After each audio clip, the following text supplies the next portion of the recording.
56회 꼬리에 꼬리를 무는 그날 이야기. 1992년 대입시험지 도난사건 정답 없음. 전대미문의 대입시험지 도난사건, 대한민국 역사상 가장 큰 교육 스캔들. 1992년 1월 21일 대학 입학 학력고사를 하루 앞둔 날, 수험생들은 마지막까지 시험 준비에 몰두하고 있었습니다. 그런데 이 평온한 분위기를 송두리째 흔들어 놓을 충격적인 사건이 발생합니다. 시험지가 사라졌다. 한밤중 철저히 봉인되어 있어야 할 시험지가 감쪽같이 사라진 겁니다. 대한민국 교육 역사상 전무후무한 이 사건, 도대체 무슨 일이 있었던 걸까요? 사건이 벌어진 곳은 경기도 부천의 한 대학. 학력고사 시험지를 보관하고 있던 이곳에서 도난 사고가 발생한 겁니다. 시험지는 어떻게 사라진 걸까요?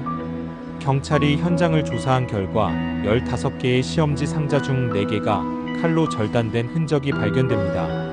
하지만 더 소름 돋는 사실은 건물의 출입문은 그대로 봉인된 상태였다는 것. 즉 외부 침입의 흔적이 전혀 없었다는 것. 그렇다면 범인은 내부자일 가능성이 높은 상황. 경찰은 급히 내부 직원들과 관계자들을 조사하기 시작합니다. 경찰은 사건 현장에서 6개의 지문과 2개의 족적을 확보합니다. 그리고 이를 바탕으로 용의자들을 좁혀가기 시작하죠. 하지만 사건은 생각보다 쉽게 풀리지 않았습니다. 시험지는 어디로 사라졌으며 누가 왜 이 시험지를 훔친 것일까요? 경찰은 당시 보안 담당 직원들을 집중적으로 조사했지만 결정적인 증거를 찾지 못했습니다. 그렇다면 혹시 이 시험지를 미리 훔쳐본 사람이 있을까?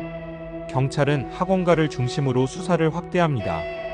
시험지 유출 가능성이 제기되면서 교육부는 전국 27만 명의 수험생이 치를 예정이었던 학력고사를 전격 연기합니다. 수험생들과 학부모들은 큰 혼란에 빠졌고 재시험 일정이 잡히기까지 긴장이 감돌았습니다. 그런데 이렇게까지 해서 시험지를 훔친 이유가 뭘까요?